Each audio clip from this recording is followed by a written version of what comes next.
animal blood siguro. Pero sa among duda, hopefully human blood po siya, no? Magkakuanta. So, amo ata na dayon mamatch dito sa biktima. Atong moingon sila sir nga floor waxer kuno na or Oh, ay dili man ta ang expert ano, no? Yo, what's up mga kababayan ko? Update po tayo kay Ian News sa mga kusa. Ayan po. Kumbinsido po ang city director ng Butuan City na hindi po daw yun floor wax. Dugo po or blood stain po yun na nakita sa may sala at sa may lupa, no? Dahil kahit anong linis nila, nilagyan pa ng floor wax, ay talagang malalaman talaga kung dugo ng tao yung nilinis nila. Panoorin po muna natin to para po maintindihan po natin bago po tayo gagawa ng reaction video. Kung bago naman po kayo sa aking YouTube channel, please follow, like, and share naman po para sa updated. Click ng notification bell para updated po kayo sa lahat ng mga update po natin kay Ian Minyosa. Sana po makamit na po talaga ang hustisya. Panoorin po natin tong videos. Without further ado, let's begin.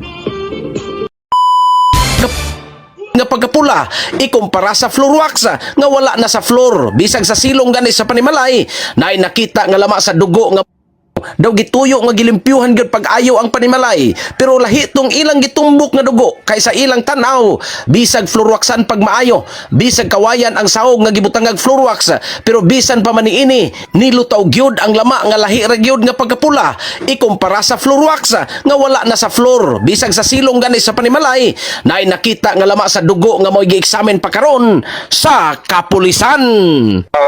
Wala naman to siya, confirmation naman to kung human blood o animal blood siguro. Pero sa among duda, hopefully human blood po siya, no? Magkakuanta. So, amo ata na dayon mamatch dito sa biktima. Atong moingon sila sir nga floor waxer kuno na or Oh, ay dili man ta ang expert no? O gani atong ginahimon nga proseso sa investigasyon, atong gani siyang ginahimo nga maayo kay di ba ito pwede makarekta kay makaalangan makasum nga diya nga floor wax na tinuod siya gi-floor wax no? Pero sa ilalom niya mo itong nakuha nga po and ay dugo gilimpyo naman nila, ila naman gilimpyohan o dili naman dito sa may floor wax na nakita no? Naapabod sa may haligi sa may dingding banda tapos sa ubos nga nakuha no? So dili lang dito ang dagkay mga specimen ato nakuha so gawas kina ang iyang result. So yun nga mga kababayan ko, no? So nilinaw po talaga ng kapulisya na talagang sigurado po sila na dugo po yun ng tao. Sana po talaga pag autopsiya o yung pag laboratory po, pag proseso po ng dugo na yun o blood stain ay talagang kay Ian, no? Para talaga case close na po ito at mabigyan na po yung hustisya para kay Ian Minyosa sa mga kois mga gayas. Ayon po no, sa hindi po nakakaintindi po ng Bisaya po no.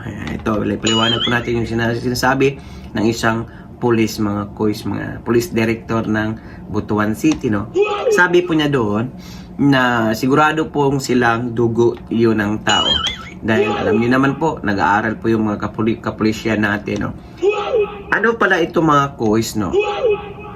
Yung patak ng dugo doon sa dingding, nung nakita yan, yung picture na yan, no? Nilinis po yan, binuhusan ng tubig, ngunit hindi siguro talaga matanggal yung dugo ng tao. Ha? Tapos, pagkatapos nun, para hindi mahalatang dugo, nilagyan po iyon ng floor wax, mga kois. Napapansin po yun ng mga kapulisyan. May tatlong area po na nakuhanan po ng blood stains dyan sa bahay po ni Ian Minyosa, no? Yung sa dingding, sa sala, tapos sa lupa, sa ilalim. Siguro tumulo yung dugo mga coach mga guys. No?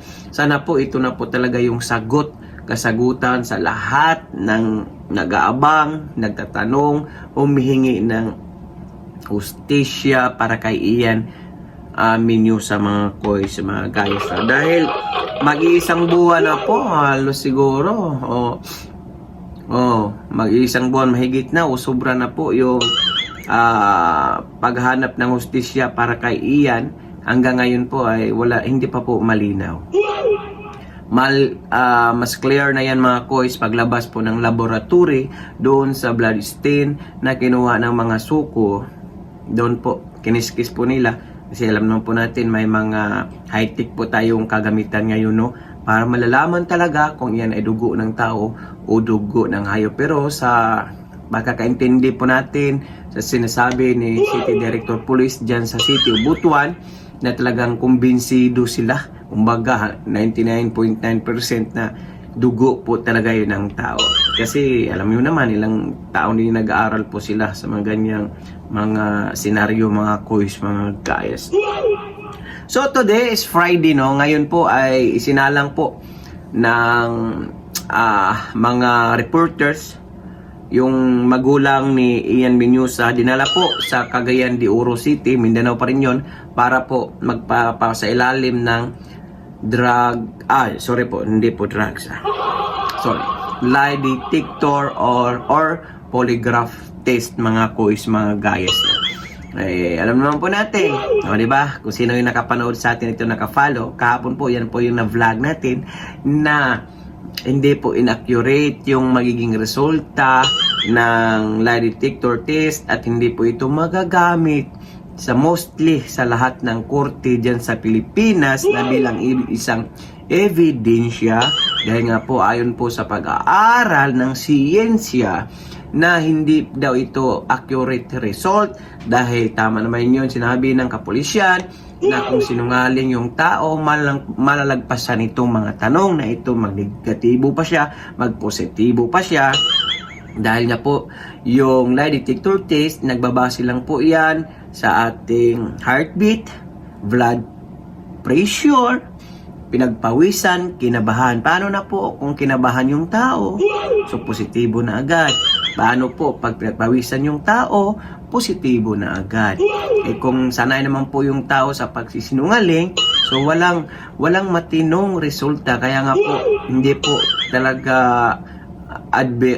admissible yan sa sa mga Korte Suprema o hindi po tinatanggap ng judge yan dahil alam po nila na hindi po inaccurate yung magiging resulta niyan yung lie detector or polygraph test, mga quiz, mga guys. Ang matino at malinaw po dito na resulta yung gagawin po ng mga suko dyan sa City of Butuan, kahit pa saan pong area, basta may laboratory, Davao man yan, Cagayan man yan, Butuan man yan, basta yan po yung accurate na resulta, legitimate na resulta, dahil yung dugo na yon susuriin yon, ikumpara yon na kung anong lalabas doon sa DNA test, sa dugo na yon, at yung una nilang inautopsy, yung katawan ni Ian, kung magkatugma po iyon, sigurado 100% miya bilmiya na malalaman na kung kaninong dugo iyon. Okay? Yan po yung accurate, legitimo na pagsusuri o laboratory. So kung sakaling magkatugma yung DNA na kay Ian Binarasyon, kay Ian Menyusa pala yung dugo na iyon, wala nang iba pang suspect kundi ang mga magulang. Bakit? Bakit may dugo po ni Ian doon? Sa loob ng bahay at sa ilalim, sa lupa. So, ibig sabihin, kung sakaling, kung sakali lamang, magpalagay lang natin, na kay Ian talaga yon, siguradong prime suspect ang mga magulang. Bakit? Hindi sila nagsasabi ng buong katotohanan. Isa yan. Kung bakit, anong nangyari sa bata. Okay? Walang magulang po na gustong hamakin, patayin ng isang musmus na 2 years old na bata. Wala po. Ha? Ang tinitignan nito na kung sakaling sila yung nakadisgrasya sa bata, baka po hindi po napigilan yung emosyon ng magulang, baka nahampas po ito, nabato ng matigas na bagay, kaya po siguro nadido yung bata. Dahil sa unang autopsiya sa katawan ni Ian Menyusa, Nakitaan po ito ng matinding malakas sa pagpalo. Nakitaan po ito ng may matigas na bagay.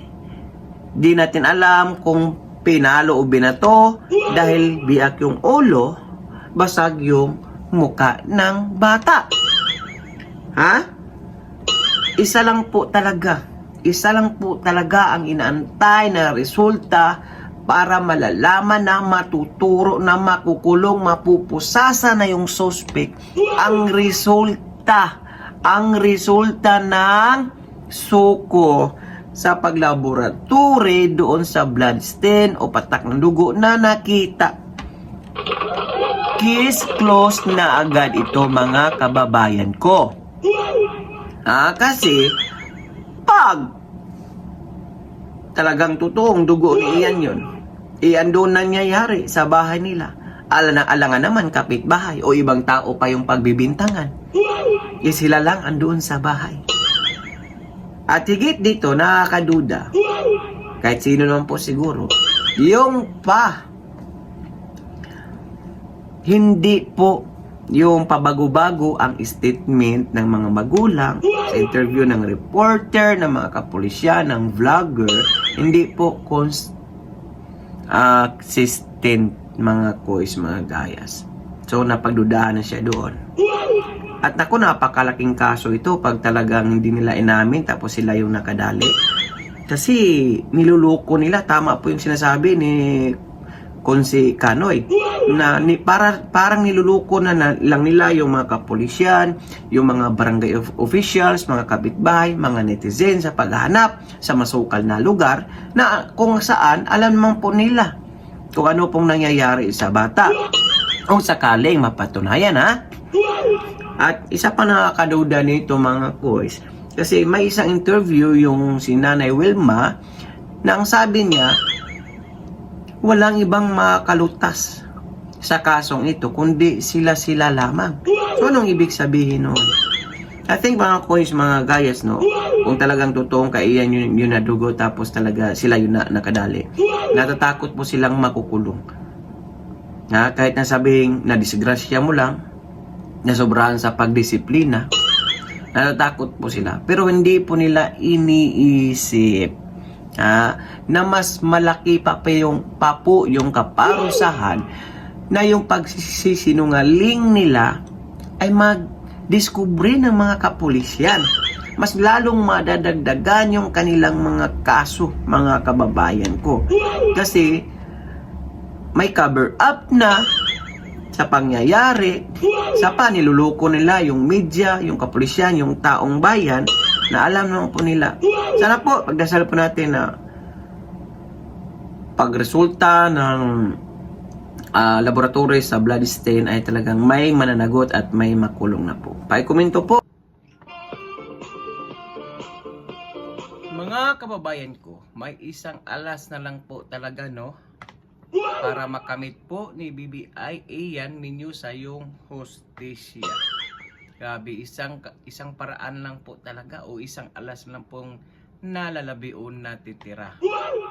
Yan po yung blood stain na nakita po doon sa bahay at sa lupa sa bahay ni Ma'am Wilma Menyosa.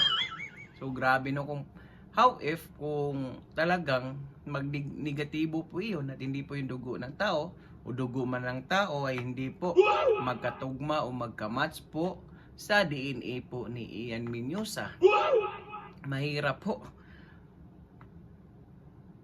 Napakahirap po talaga hanapin yung hustisya pag magnegatibo yung resulta ng isinasagawa ng suko sa paglalaboratory ng dugo na nakita po nila doon sa bahay ni Ian Menyosa. Kasi pagkatapos niyan, mukhang mahirap po talaga o na kasi wala pong testigo o wala pong may nakapagsabi, kasi alam naman po natin na napakalayo po ng mga kapitbahay po kasi medyo masukal at bundok po yung kanilang lugar, no? At may malapit man pong kapitbahay pero kamag-anak po nila. Okay lang sana kung mayroon talagang isang testigo makapagturo, makapagsabi ng buong katotohanan. Ika nga, sabi ng isang director police dyan sa City of Butuan na walang kwenta naman talaga yung lie detector kasi inaccurate po yun, maliban na po kung mas lalo po pag sanay po sa pagsisinungaling yung taong isasalang po sa polygraph test o lie detector test, ay talagang hindi po siya magpo-positibo or mag-negatibo, depende po. So napakahirap mga kois, no? So isang alas lang po talaga. So paano lang po kung talagang mag-negatibo? Siguro antay lang po tayo na may makonsensya or makarma para magsalita po, ha? Sa buong katotohanan para naman po manahimik yung kaluluwa ni Ian Minyus at mabigyan po ng hustisya. Pero mukhang malabo po. Kasi nga po halos mag 40 days na nga po wala pa po talagang nagtuturo umaamin na sila ang may gawa. Tapos hindi naman po pwedeng gawing testigo po yung si Kunsi Kanoy kasi medyo malayo po yung lugar niya at sa kanya parehas din sa mga vloggers o mga netizen na puro theory lang po iyon o haka-haka lang, di umano na yung mga magulang. So kawawa po si Ian Minyus talaga. So sa aking pag-aanalisa, mukhang isa lang po yung paraan.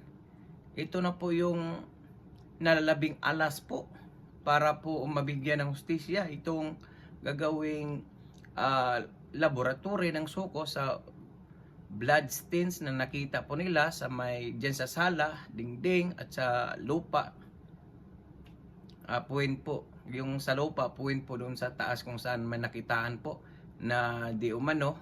Sabi ng mga kapulisyan na nilinis na po ito ng mabuti, siguro sinabunan, ngunit hindi talaga siro matanggal yung bloodstain, patak ng dugo, nilagyan po ng floor wax. Pero alam naman po natin na talagang yung mga suko o mga kapulisyan, alam po nila yan kung talagang totoong dugo o hindi, kasi pinag-aralan po nila yan para malutas yung ganyang mga klaseng kaso mga kois, no? So kung magnegatibo talaga, mukhang malabo po, napakalabo po ng hustisya ni Ian. Maliban lang sana kung yung bang urban mga sityo na dikit-dikit yung bahay sa kanila kasi napakalayo. Yung mas pinakamalapit isa lang, anak ba yata yung kapatid ng ni Ian o kapatid ng magulang. Yun lang po yung napakalapit. Siguro kung may nag-aaway o sa mga panahong iyon, siya lang po yung makarinig. Yung iba, tag ilang kilometro po siguro yung layo. So hindi talaga po makapagtestigo. Hindi naman po pwedeng basta-basta ka lang kukuha dyan na magsisinungaling, magtestigo ka. Baka siya pa yung makukulong. Yung actual talaga, makapagsabi, ika nga, gaya ng sinasabi natin kanina, baka may konsensya o makonsensya. Kasi pag walang konsensya, naku po, kumbaga ibaon lang po, mabaon lang po sa limot. Depende lang po siguro kung talagang yung panahon na talaga ang gumante, tatawag nating karma, magkaunsihan, mag-away-away, at mayroon pong kakanta na, magsasalita na, maganda yon. Pero sa ngayon kasi, bago pa, alam naman po natin na talagang dinideny po talaga nila na mayroon silang sala o may nagawa doon sila kay Ian. So, sana po, talagang mayroon pong magandang resulta sa isinisagawa ng suko doon sa blood stains na nakita po nila. Sigurado naman po kasi yung mga kapulisya na yun po ay tugo ng tao. Ha? Hoping at praying po tayo na talagang kay Ian yun para naman po matapos na ang lahat at talagang mabigyan na po ng hustisya yung bata, no?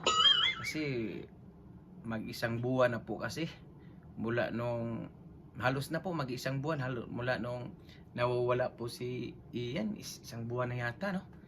Oh. So hanggang ngayon mukhang wala pa rin nangyayari.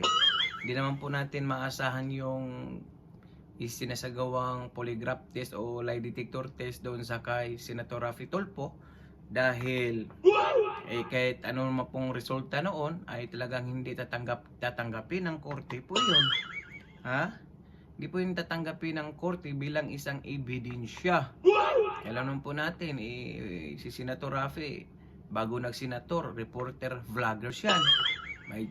May sariling channel at Facebook page yan. At yan po yung ginagamit talaga nila. At yung may mga kasong malabong malulutas. Kagaya kay Jubilin, anong pangalan nun? Yung Galino, yung nawawala dati doon sa Palawan. Naalala ko tong gantong mga kaso, pero yung kang Jubilin, parehas ng gantong kaso din yun. Kung naalala nyo, isang linggo lang, 15 days yun. 15 days nawawala, tapos naging buto na lahat. Pero nakapagtataka yun kasi nasa likod lang ng bahay, posible hindi naaamoy ng mga kapitbahay at daanan pa talaga ng tao. Yung kasi umabot po din po yun kay Senator Raffy Tulfo yung kaso na iyon, no? So yun nga, nagpositibo po sa DNA test yung mga buto. So case closed dahil nga po ang napagbintangan noon yung mga magpinsan lang po. Pero iba po yung sinasabi ng mga, kasi napaka yung kaso na yun may karelasyon, may katrabaho. Pero at the end of the day, yung nakasuhan yung mga magpinsan lamang. Pero ito talaga yung napakahirap po nito talaga itong kay Ian, no? Kasi kahit anong gagawin diyan, kahit anong gagawin ng kapulisyan, kung talagang magnegatibo yung resulta, kung wala talagang aamin, wala talagang magagawa. So sino kawawa? Yung bata, hindi niya nakuha yung hustisya. Ha? Kasi kung sakaling magpositibo yun mga kois, nako, napaka big news po yun. Dahil ibig sabihin na doon talaga nadali yung bata sa loob ng bahay. Kung talagang positibo, makikita na sa DNA or kahit anong examination laboratory gagawin na talagang magmatching po, magmatch sa DNA test ni Ian, ay sigurado na po mayroong makukulong. Ha? Kahit wala pang testigo, kahit walang magtestigo, basta po magpositibo iyong gagawin lang laboratory doon sa patak ng dugo na match kay Ian, sigurado po yung buong nasa bahay kulong lahat yan. Promise. So yun lang pag-asa. Pag magnegatibo yun, o di ba nakailang balik na, di ba? Pag magnegatibo yun, wala. Parang mabaon sa limot. Kaya nga, mag-antay lang po tayo na may kakanta, may makonsensya, Zonrox o Clorox, Ariel ba yan o Surf? Nonsense yun. Huwag nyo na isipin na, nonsense yun. Kaya huminto po na yung mga opinion o reaction sa comment section sa ating video. Alam nyo, na-appreciate ko po lahat yung mga komento nyo. Nagre-reply po ako. Paki-subscribe naman po at follow naman po. Well, hindi pa po natin alam kung kailan talaga yung resulta ng laboratory examination doon sa blood stain na nakuha sa bahay ni Ma'am Wilma. Update. Kaya nga Dili pwedeng mapugos nga maisa publiko ang resulta sa lie detector test sa tungod kay matod pa kini usa ka sensitibo nga isgutanan nga nagpunting sa personal nga kinabuhi sa taong pribado nga gipailawom niini. Kini ang pagpasabot ni Prosecutor Chief Danny Serrano sa Agusan del Norte Provincial Prosecutor's Office. Matod pa sa opisyal, okay lang og public person naa sa gobyerno nga naay-issue bahin sa iyang duty and responsibilities kana pwedeng hilab. Guys, tama po ang narinig nyo ha. Bawal po daw publiko yung resulta ng lie detector or polygraph test sa mga magulang ni Ian Menyosa. Sabi ko na sa inyo wala talagang silbi yun di ba? Sabi ko na karang flag na walang silbi talaga yun. Ha? Isa pa, hindi po yun magagamit sa korte. Bilang isang ebidensya, hindi tinatanggap ng judge yun. Pero, may pero naman kasi mga guys. Ano yung pero, Duduiti? Alam nyo naman, yung mga Tolfo brothers. Tinagurian ang Dalovinders Ang bawal-bawal yun sa kanila kasi nakailan na po silang nakailang mga kliyente o mga nagrereklamo sa kanila sa Rafi Tulfo in action na pinalay detector nila at isinapubliko po nila. Doon po yan nalabas yung resulta ng lie detector test doon sa mga magulang ni Ian Menyosa doon sa programa ni Rafi Tulfo. Tinaguri ang Dalovinders ko Pero sa atin naman kasi sa Mindanao, pag sinabing bawal po yun. Public interest po. So, wala. Abang-abang po tayo sa Rafi Tulfo in action kung kailan po nila yun i-upload. At yung resulta kasi nga po, nung kahapon, Friday, kahapon po nagsagawa ng polygraph test sa mga magulang ni Ian Menyosa doon sa Cagayan de Oro City kasama po ang mga reporter ni Senator Rafi Tulfo. So ngayon, kung naririnig niya, pakinggan po muna natin to para talaga maklarong-klaro mga guys. Dili pwedeng mapugos nga maisa publiko ang resulta sa lie detector test sa tungod kay matod pa kini usa ka sensitibo nga isgutanan nga nagpunting sa personal nga kinabuhi sa taong pribado nga gipailawom niini. Kini ang pagpasabot ni Prosecutor Chief Danny Serrano sa Agusan del Norte Provincial Prosecutor's Office.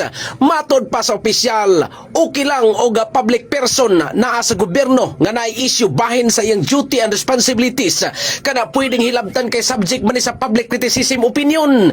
Nahimo siyang matters of public interest. Apan kung pribadong tao, wala kitay katungod nga pakialaman ang ilang kinabuhi. Pero kung private matters sa private person, sulod siyang panimalay sa iyang pagkatao, sa iyang pagkasakit, sa iyang mga medical conditions, kanang mga lie detector test, polygraphic testing, highly sensitive information, dili gid na siya dapat isgutan sa publiko kay ma-violate ang Data Privacy Act. Nag-away mo sa imong asawa, sa inyong pamilya, ang imong personal nga mga defect sa tao, I-post. siya angay nato i-post.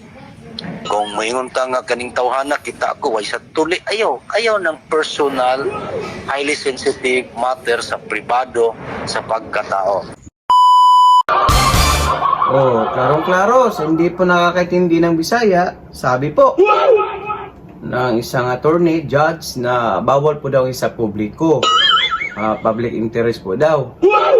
Gaya ng sinasabi natin kanina, walang bawal-bawal yan pagdating sa Rafi Tulfo in action. Opo, talagang ilalabas nila yung mga resulta na yan. Kasi nga po, gumastos po sila sila pong gumastos yan. Pagkain, pamasahe, lahat-lahat. Natural, ilalabas nila yan. Pero, alam kwenta sa korte yan. Sa programa lang nila. Gaya na, ang sinasabi nung city director dyan sa City of Butuan na yung resulta niyan ay hindi accurate. Ang resulta ng polygraph test, mga kuis mga guys. Well, ang maganda talaga ng abangan nito mga kuis mga guys, no? Alam nyo kung ano? Siguro alam nyo na. Yung resulta ng SOCO doon sa patak ng dugo o blood stain na nakita doon sa bahay ng mga Menyosa. Yun po ang abangan natin. Kasi lehitimo yun, legit yun, at yung resulta noon, pwede sa judge o sa korte bilang isang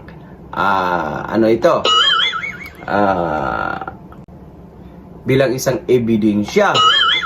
Hoping na sana makis close na po ito, may managot na para naman po mapanatag na rin si Ian Mendoza at magtuloy-tuloy na doon sa ama natin sa langit, mga kois, mga gayas, no? Yun talaga ang lehitimo. Kasi itong ginagawa na Raffy Tulfo, senator, siguro sa kanyang programa lang ito. Ikaw ba naman gagastos tapos hindi mo isa sa publiko? Doon po natin malaman kung nagnegatibo ba, positibo ba yung mga magulang, nagsisinungaling ba o hindi. Yung mga magulang ni Ian, depende po yun sa mga question. Depende po yun. Kung sanay, gaya na nga sinasabi ng kapulisyan, director dyan si Tio Butuan, na kung sanay kang magsisinungaling, aba, siyempre, malulusutan mo ang mga tanong na yun. Pag hindi ka pagpapawisan, kasi nga po, kinukuha lang po yun, depende po yun sa gesture yung katawan, pagpawisan ka, kakabahan ka, tataas yung blood pressure mo, kung sanay ka naman, paano magbabago yung mo, vital sign kung sanay ka sa pagsisinungaling, mga coach, magayas. So abangan lang po natin, antayin po natin yung resulta ng SOCO. Hindi po natin alam kung kailan, siguro ginawa po yung laboratory noon sa Davao, mga coach, no? Kasi nung pag-DNA sa katawan ni Ian Mendoza, doon po pinalaboratory po ng SOCO doon sa Davao City, mga coach, magayas. So, abangan lang po natin, 100% sigurado na ilalabas po ng Raffy Tulfo in action yung resulta ng lie detector test or polygraph test, mga coach, magayas. Ay, komento po na yung mga opinion o reaction sa comment section ng ating video. Alam nyo, na-appreciate ko lahat ng yung mga komento o reaction, binabasa ko po iyon. Shout out. Yo, what's up mga kababayan ko? Ano na po kayang update kay Ian Mendoza, no? Dahil may isa pong radio station dyan sa City Butuan na nalalabuan na po daw dahil wala na pong update yung mga kapulisyan. So yan po mapamanood natin sa video ito. Please follow, like, and share and subscribe. Ito po, this video is credito Alexander Lebrado, mga kois, mga guys, sa Ronda Brigada. Pakinggan po natin yung kanyang sinasabi, mga kois, mga guys. Ayan. Kung balita, ang kapulisan sa Butuan hilom paghihapon sa update sa kaso, mga kabrigada, sa Batang Mendoza. Ang karon.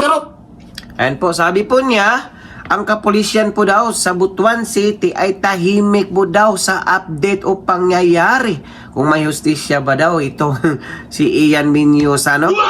Mga ilang araw na rin kasi po ay hindi na po nagpalabas ng update yung mga kapulisyan kung sa isinisagawa nilang laboratory ng bloodstain na nakita doon sa bahay ni Ian Mendoza, kung ano na pong resulta noon. Wala na pong silang ibinibigay na update, no? Hindi pa natin masisisi, siguro po dahil po naguguluhan po sila sa mga vloggers o sa iba pang nakisausaw, no? Na yung iba gumagawa-gawa ng mga fake newsan, misleading content, clickbait na hindi na po angkop o hindi na po tama, na kasira na po, no? Hindi po natin alam o baka po mayroon pa po silang tinitignan na mas napakaganda pang gagawin nila para sa investigasyon patungkol po dito kay Ian Mendoza. Patuloy po natin. Ang karon wala kisaw. So, bot mapasabot nga kana bang napasagdan or naalang gyud sa ila panggi palawman. Hinaut unta nga napamoy gipalawman diha nga pagpanubay. Sabi po ng reporter, ibig ba sabihin ay malabo na ba? Or mayroon pang talagang iniimbestigahan na malalim para matumbok, matukoy yung suspect sa pagkatsugi ni Ian Mendoza. Kalungkot lang, mga quiz, mga guys, no? Dahil halos mag-isang buwan na po. Wala pa pong, hindi pa po malinaw yung matatanggap ba yung hustisya ni Ian Mendoza.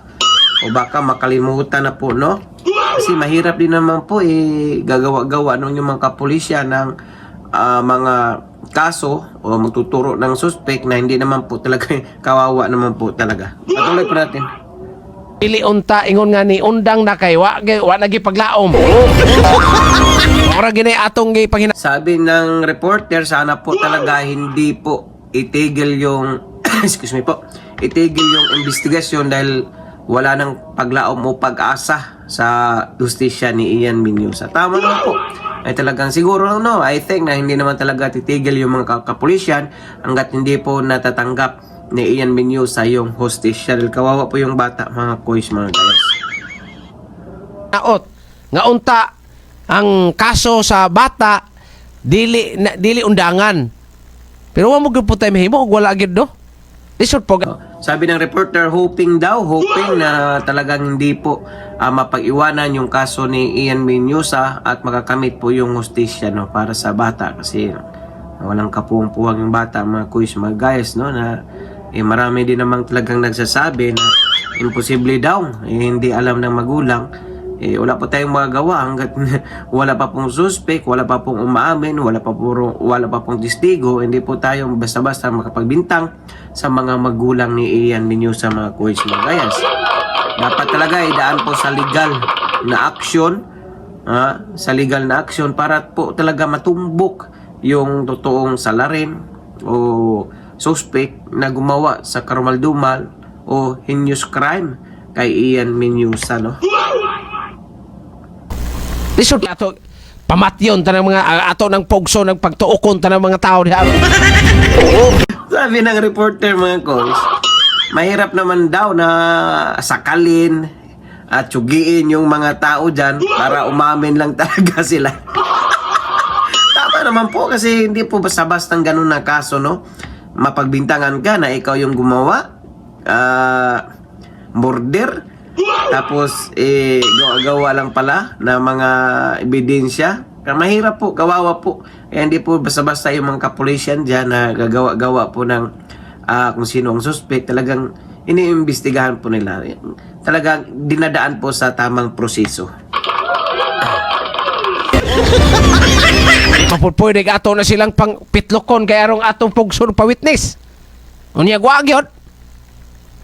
Lisod pag mag-magic atong kapulisan og himo-himog ebidensya.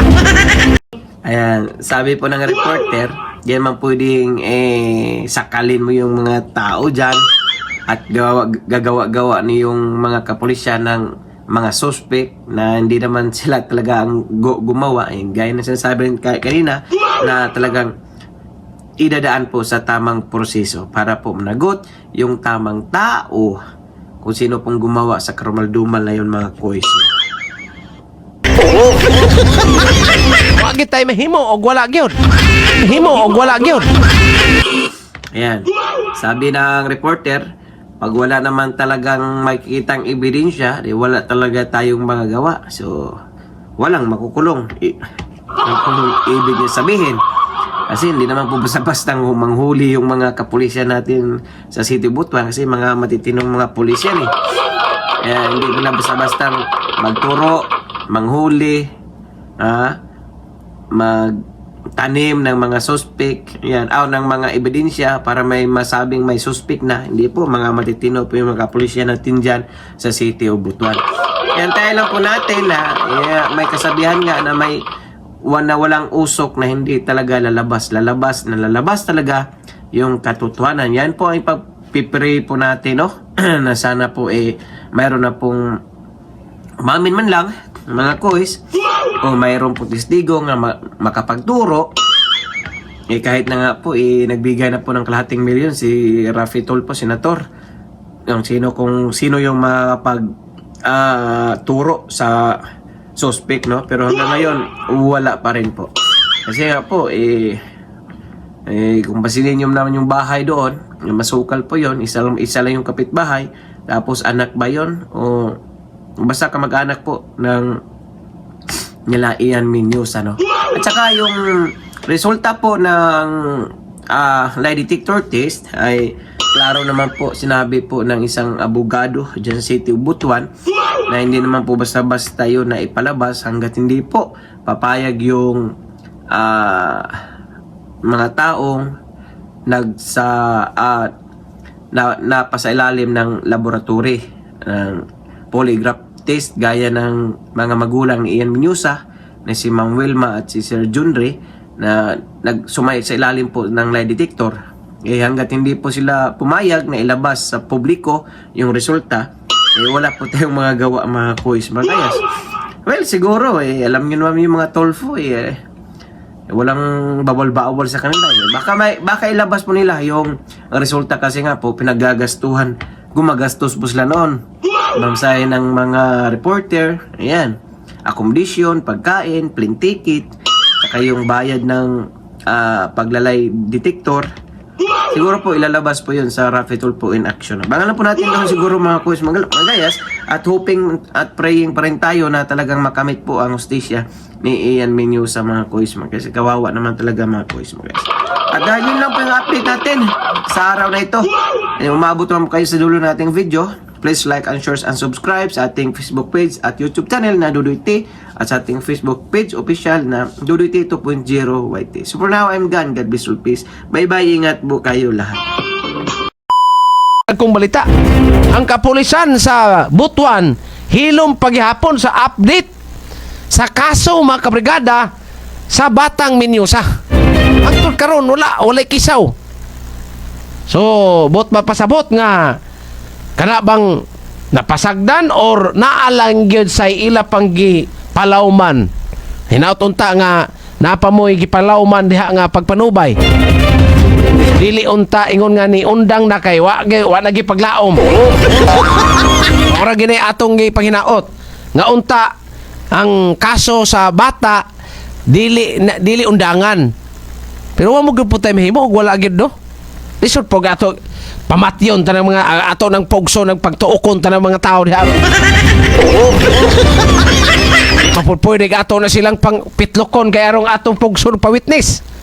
Unya wa gyud. Lisod pag mag-magic atong kapulisan og himo-himog ebidensya. Wa gyud tay mahimo og wala gyud. Our hearts beat to the city streets. We began to feel the fire. We rise like